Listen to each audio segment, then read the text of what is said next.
We are all a little depraved and debaucherous. Here is the king of podcasts. Welcome to the program. It's King of Podcasts here with you. Thanks for listening in and finding the show. The lead story on the program tonight, Tinder is now working on a $500 per month subscription. So that is 4 times the amount of what is on Seeking Arrangement. And I don't know many others that are actually at that level. But if you were looking to pay $500 a month, you would probably go to like a Great Expectations, one of those services that would find a woman that is already here that, you know, it would be like a setup service, a matchmaking service. Even those, that's a couple $1,000s. But this is the thing they're trying to do now, where they want to go ahead and create the same kind of matchmaking services, professional matchmaking here. Now, if you think this is going to work, it's not. We already know how online dating is already hurting. We already know that unless you're trying to lure certain women in to be a part of this, what you're going to get, Tinder, is you're going to get some sugar babies and sugar daddies. Sugar dating will become rampant even more so with this tier because of the amount of women that will wish to be part of the group of women that will be sought after by the men that are willing to spend $500 a month, $6,000 a year, because they're going to have to spend on it for a while. You're not going to spend $500 and you're not going to find that woman in a month. I don't think that's going to happen. This is why Match.com puts like a 90-day guarantee if you're doing 90 days. They give you another 6 months. Isn't that what they say? So hype beast. I'm taking the story from there. So Fast Company talked to the chief product officer, Mark Van Ryswyk.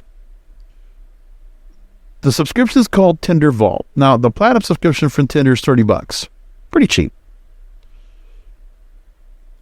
So there were screenshots that a Reddit user found and a Gizmodo report on it that the perks for Tinder Vault that are in discussion would include a special status, priority pass offering more profile boosts, a personalized concierge matchmaking, and a premium passport, offering access to Tinder's most active and influential members. Yeah. The thing is, who is it that's going to be that you're going to have people that can buy this subscription, no doubt. $500, that's a car payment. For some people, that's a mortgage payment. That's a lot of money. So you imagine there's going to be some millionaires or some people that are very well off that are going to throw down the money as an investment to see if they can find somebody suitable. So now Van Ryswyk talks to in the interview and says, I'm always like, I want it yesterday. And of course, these things don't work that way. We're still in this learning mode. And part of this is figuring out how something that could cost $6,000 per year adds value to the overall Tinder ecosystem. It can't break the experience for Tinder's free members, who make up the vast majority of all overall users, and has to be impactful enough for the serious daters willing to pay for the vault. So they want to not be a hookup app so much and make it a platform for providing something more serious. I get that. I know you want to get that stigma out of you, but you already have that reputation. You're a hookup site. People want to go there to go have sex and hook up that night. And one night stands, there's no strings attached. That's what's going on. You're not going to find it any other way, okay? You're just going to have to live with it. On the Fast Company article, they want to go with it. And it's supposed to be this idea of a company rebrand. Now, there's already a company out there that's already putting something like this together. And that is the League Match Group, which owns Match and Bumble and a bunch of other things. They are offering an exclusive dating app that costs up to $1,000 per week. And there are people that are actually paying for this $1,000 a week. I mean, you have to ask yourself, where's the qualifying process for the women that how many women are actually buying this? That's the first question. Do you think any women are actually buying and paying $500 a month or $1,000 a week? Ask yourself the question. Because basically Tinder's acting like a sugar baby.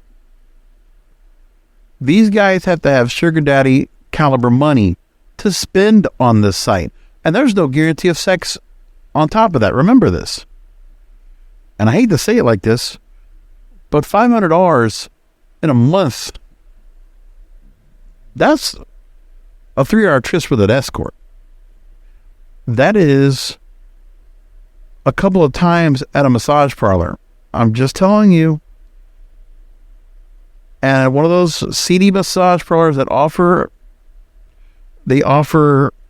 extra services. You can go 2 times and you're done and you're good to go. What is the point of making this service to date? Because it just means it's based on money. And we're not even talking about which women are going to be on here to go ahead and get involved. What you're doing is you're just creating more of a reason for certain women to go onto your site. It's just like a club. You want it to be ladies' night on Tinder. You want ladies to be on there constantly and get them to actually engage. Because now we're at the point where the women are so disengaged and so passive about being on a site that I'll tell you this from my experience and from, JL's experience. I can tell you that if you go onto a sugar daddy site, you're going to realize that about of the number of new women that jump on and become members, okay, for no charge, by the way, in some cases, they might be interested for maybe a month at the most. So 2 to 4 weeks would be your best bet. As long as the responses are good and the money-making opportunities are there. But for the women, I would like to think that if you're going to go on here and you're going to think you're going to want to nab one of these guys that's willing to spend money on this vault, Tinder doesn't explain how they're going to make sure the matchmaking is done. Because here's the other thing. The matchmaking part is what I want to figure out. Now, in the part, here's what they're saying. Vault will be an amplification of Tinder's technology rather than an entirely new segment. Right. So they're not doing anything new. So already users can pay for profile amplification, limitless swipes, prioritized likes, $30 a month. Okay. The Tinder Vault testing is where consumers are increasingly price conscious and cutting costs where they can do to deal with high inflation. The league members are staying strong, and the dating space can be resilient to macro conditions. But now even Tinder's looking at a weekly subscription. This is out of their minds. They're getting aggressively bad. Now, we've already heard this part of the ultra premium test. They're not going to do what Seeking does. They're not going to do what the other sugar daddy sites do, which range between $60 to $150, or even Ashley Madison for that matter. They're not going to compete.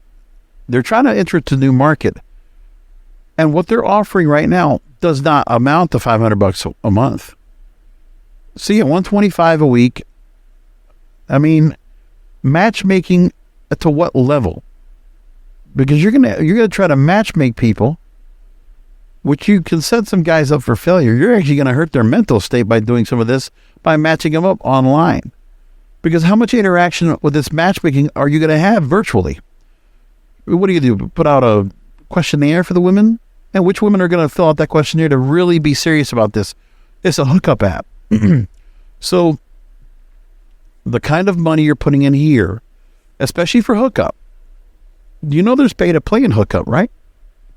And when you're going to do this, then what's going to happen is you're going to set this up, and the guys are already going to spend $500 a month for access to the same one they could have gotten for free or for $30, because that's what they're going to get.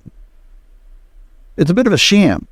Like, we know that Tinder needs to offer much more in the details.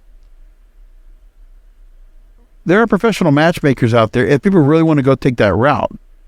But what they have to do is, with the amount of beautiful women that are on Tinder anyway, which has the ears and eyes of the women that are out there that are available and accessible and desirable to all these men, right? You need to entice these women. And just because the fact that money that's being put in the $500 a month is going to show how serious they are. For these women, it doesn't matter because that money's not going in their pocket, especially the ones that are greedy. They're going to say, well, why is that $500 going to you, Tinder? Why doesn't it go into my Cash App, my Venmo, my PayPal? How about to a Western Union office? Huh? How about to my Zelle? Tinder has to understand, you need to make the women realize they already know about sites that it doesn't matter how much money you make the men pay for. It's what the women want. What's going to make them be more engaged? What they're going to be more engaged by, sure, the money will be a part of it if they know what the income is. And that's where what's my price works out. That's why some other sites are out there for offering gifts or having someone buy from their Amazon wish list. All that kind of stuff happens, right? Well, it doesn't take into account anything, right? Nobody's considering that. And so you have this. And so you say to yourself, okay, how do I get this to work? How do I get the women to get engaged to talk to these $500 a month guys? The other part is, are they going to be attractive at $500 a month? Because we already know many times over, the women that are desirable, they're going to want they want the unicorn. They want a guy not just with the money, but with the status, with the looks. They want a guy with 6 foot, that's 6 foot tall, 6-pack abs, packing more than 6 inches. Women want the whole thing. And in some cases, they might not want to do anything for it. Now, that's not talking about all of them. But I'm just making the point here, ladies. We know which women are going on Tinder. Okay? There might be women that will go on there. I don't think there's a lot of women that go on the Tinder knowing they're going to just find a proper date and someone that's going to court them to dating, which will lead to a relationship, which will lead to marriage. No. It's a pipe dream. Now, maybe some women might have the delusion they're going to do that, but they also understand that whoever they're talking to is just trying to get something more out of it. The women that are there, they're looking for something from it. The younger women, they want somebody to supplement their income or to basically just supplement their lifestyle. It's one or the other. Those are the women, for the most part, that are on Tinder. That's the reputation they've built out. So Tinder Vault, are you going to separate the serious from the playful here? Are you going to separate the greedy from the real nice? Like, is Tinder going to be able to do that? No, because you're not going to have any access or any kind of vetting process for the women they're going to be interacting with. Just because you give them more access, you're going to make yourself more premium. Okay, let's put a big tag on there. Listen, you're a $500 a month guy on Tinder. You're the one that paid the big price. You're the Tinder Vault guy. You are the super platinum VIP. Okay. Does that make a difference to a woman? No, because what am I getting? What am I getting out of this? And what if the guy's a jerk? Which he could very well be. Because he probably had to be a certain way to be able to gain that kind of money and doesn't know how to treat women, which is why where he's at now. He's overcompensated for his lack of personality or for his attitude to become rich and to basically buy and sell what he wants, including women. I'm being very blunt about this because this is true. But I don't think anybody else wants to understand that or make it a point that that is how this is going to work. Because it is. Hate to tell you this, but it's going to. And what do you think you're going to do about that? Not much. Not much at all. No one has really thought about this part. So let me get back into the Fast Company article. They say they're going to try to start to claim their voice again. Okay, sure. I mean, if they get just a couple of people to go ahead and buy on board, if they get like 1,000 people to go on there, I mean, this, it's not going to be hurting on them to add a little something to the platform because they just said themselves. Just read what they said. I can tell you there's not going to be much of this because they said Vault will be, and this is where the real story in this Fast Company article is all the way down the bottom. Vault will be an amplification of Tinder's technology rather than an entirely new segment, like building out human matchmakers. Right. If you're doing human matchmakers, it makes sense. but then they would also be pricing themselves so cheap. Tinder, thinking that their technology is so good they can get somebody convinced to spend $500 a month, they're out of their minds. I don't know what the league does to get themselves to that level either, but the league can't possibly be able to do this kind of level at all. I don't believe it. Now remember, the league, they offer one-on-one video calling and league live speed dating. You go out on 3-minute dates. They're actually doing speed dating on here. As somebody, I'm talking about how they used over Tinder using the league dating app and how it worked out. So Lauren Bailey, who writes for the Daily Targum, which is the Rutgers University newspaper, she writes here and says that she got onto the league, referring to it as a dating app designed to bring successful, ambitious elite singles together to breed power couples. You are put on a waiting list, and then we move along. And her first thought was elitist Tinder designed specifically for the pretty, rich, and privileged to have yet another exclusive place to be snobby. But what she says, they encourage you to choose high-quality photos of you smiling and doing things that are interesting to you.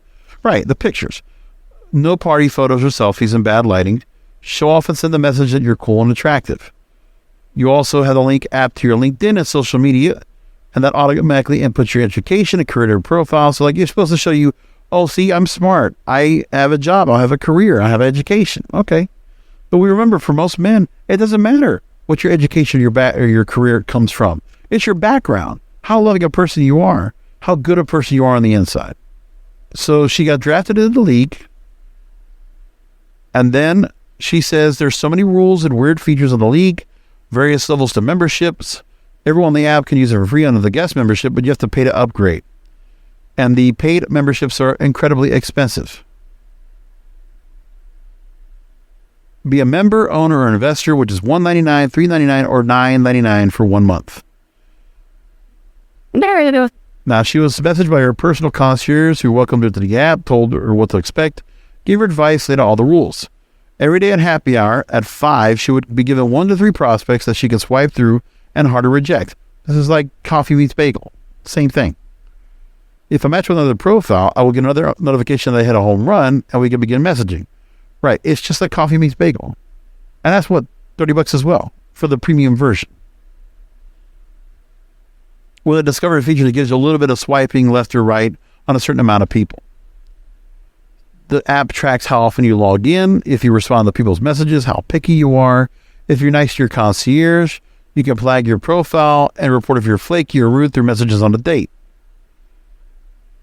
And that you need to have a leak score. So there are guys and gals that can actually grade themselves like you're an Uber passenger or a driver to grade you down to drop off the site. So you have to be nice on here. Okay. Guests can get kicked out of the league for not logging in at least once every 3 weeks and violating the code of conduct, which states the app is for classy people to act accordingly. So yeah, there's a system here, a code of conduct. All right. That helps me a little bit more sense. Okay. Now she says in her experience for the month, she matched with 8 people, only talked to 2. Both of them cut right to the chase and asked me to go out for drinks, and she didn't go and ghosted them both because she was not interested. So what she loved about the site was the lack of catfishing. Since you have to connect your LinkedIn and social media, someone handpicks each member. You be certain the person you go on a date with is exactly who they say they are. Your matches know what they're signing up for, and they're more likely to support your career as you build a relationship. Well, that's if they want a woman that is career-minded. If they don't have the time because they're too locked to their career, that's okay. What if it's a guy that wants to be able to raise a family and have children, and that's not in your cards? She also likes the group features. You can make friends who have common interests, and they had group events where you can meet people organically. Okay, so it's a hook. You can meet new friends. Great. But what does that do for the guys? Nothing. And then the part she didn't like was no diversity.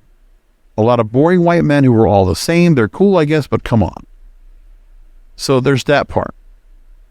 And the question was there the app consciously choosing to exclude applicants of various races, classes, and other backgrounds. No, it's based on income. And I think maybe there's something to be said about how some people that go on these apps are on here with the delusion that they can find a proper girlfriend or wife, and that those are different ethnicities and cultures. They do it a different way. I don't know.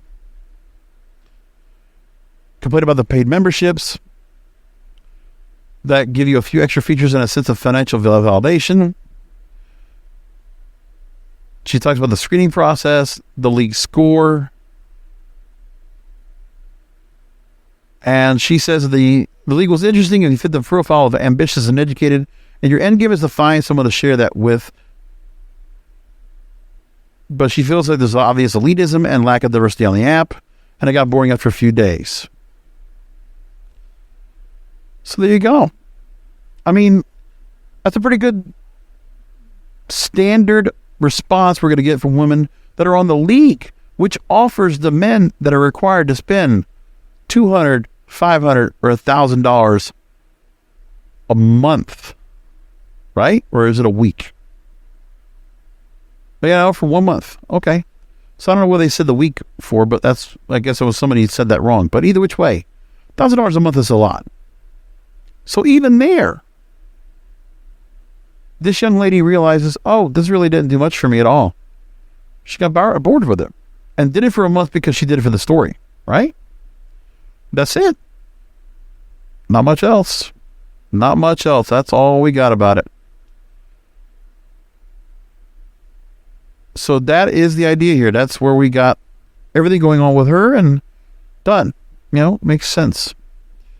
But all I can tell you is that this just continues to support the idea of, do you really feel like this is going to be the people that are going to be willing to spend the $500, that Tinder's going to be the place to go? Like, we already know that the high price ultra premium websites are not working, but Tinder, because of their status, and they're not going to change much of themselves anyway, they'll think, oh, maybe we could do something with that.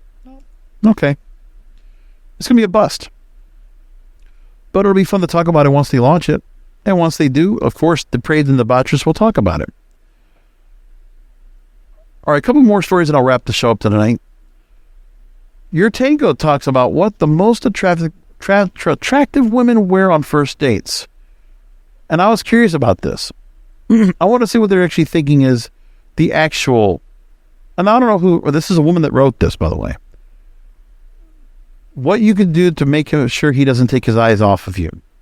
Well, I'm curious what she says here, Laurel House, but I'm pretty sure as a guy I could probably give a good idea. Okay. So here are some cute outfit ideas to suit your personal style. Number one is wearing a tight and sexy skirt paired with a loose-fitting tank. Yeah, so like it looks like a dress, but it's comfortable. And in the picture they're showing here, they're showing a young lady with a nice figure wearing like a vest going on with a skirt. Something real simple, and, you know, has her hair pinned up, makeup done. She's got a great figure. She's in great shape. It's an attractive look. But for a guy like me, it would be intimidating to see a woman so dressed so well to the nines like that. That's a little bit much, especially on a first date. So she's going to be dressed up like she is, beautiful. Where do you think, as a guy, where are you going to be taking her? What is her expectation? Can't just take her to a bar. Can't take her to a coffee shop. If it's a dinner, there's a certain level of dinner she's going to expect. Next, a sweet and colorful sundress. I disagree. A sundress tells me that you are trying to make yourself inaccessible. It's cute if you're going out with the girls. It's cute if you're just going out with friends. But not on a first date. Sundress works if you're going out and you've been with somebody for a while. Or it's just like it's a day you're out, so outdoors, and you just want to make something of it. And so you're going to a festival or you're going to, a concert, whatever. I guess I get that. Or the beach. I guess I get that. But no, not a sundress. I don't believe that. You're taking away the guy wanting to look at your body, and you're basically giving the vibe of like, okay, no entrance. You're not even going to look at me. You're just going to look at my face. And you're going to listen to every word I say. And then also, where are you having to go? Not so much it's going to cost anything, but like, is it going to be something that the guy's going to want to do too? Because if you're having to go throw on a sundress, like the expectation of where you're going to go out on the first date, most likely will be, well, the guy's got to go do something he doesn't want to do. He's just doing it for the sake of going out with you. Is that what you want to do with the first date? Is that what you want it to be? Number 3, anything red. So they're showing shoes here. Yeah, I don't know if red really makes a difference. I mean, yeah, red because of the idea that you're attractiveness in a red color. Sure, you could do that. I could see that. I hate to say it, but there's something to be said about a woman that I see. I don't know why, and you tell me if I'm wrong. Do some of you guys go to shop at Target, and if you see a certain girl that looks cute, because she's in a Target uniform, she's wearing red as a dress code requires, do you feel like she's a little more attractive? Sometimes I think I do. Just a thought. She says a little white dress. So they talk about, now, the little black dress is like the cocktail dress, but a little white dress is radiant and angelic. Like a purity kind of thing. But it also makes us think of like wedding stuff. Like, I don't want to think of like that. Like a white dress sounds like what you wear to a wedding.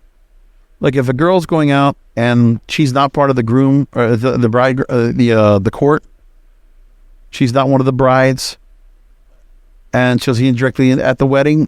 I can understand wearing like a cute white dress for that, but not for a date. No, just it creates the idea of purity. And if you're wearing white, it makes you feel like you're more going to church more than anything else. So like a white dress, especially if it's like covered right, and there's nothing provocative about it, looks like something for church. And trust me, I've seen it at church. I go to mass. I see how some of the women will dress in a very nice bright color, especially for Easter Sunday coming up. I'll see women, in the pastels, especially in the white, and it's not overly sexy. It's not something where you're going to be really ogling over, but like it'll be classy. And what they're showing right here is a classy dress. But don't get me wrong, the model they have here posing, beautiful. But no, I don't think so. Finally, a backless dress. So seeing skin. To me, I think what you do is you keep it casual. I don't know. I always thought dinner in a movie was a great idea. I used to do it all the time, especially a sushi dinner. Go out for sushi and then go to the movies after. And still grab some popcorn, grab some candy and all that stuff, whatever. And I've done that a bunch of times, and that's actually fun. You get a good time on the dinner, you get some time to talk, and hopefully see how I like going in a movie, because I love movies. So let me see if I can get a girl to go out to a movie with me and see if we get along and we gel. Because we're entertained together mutually, then that might be pretty good.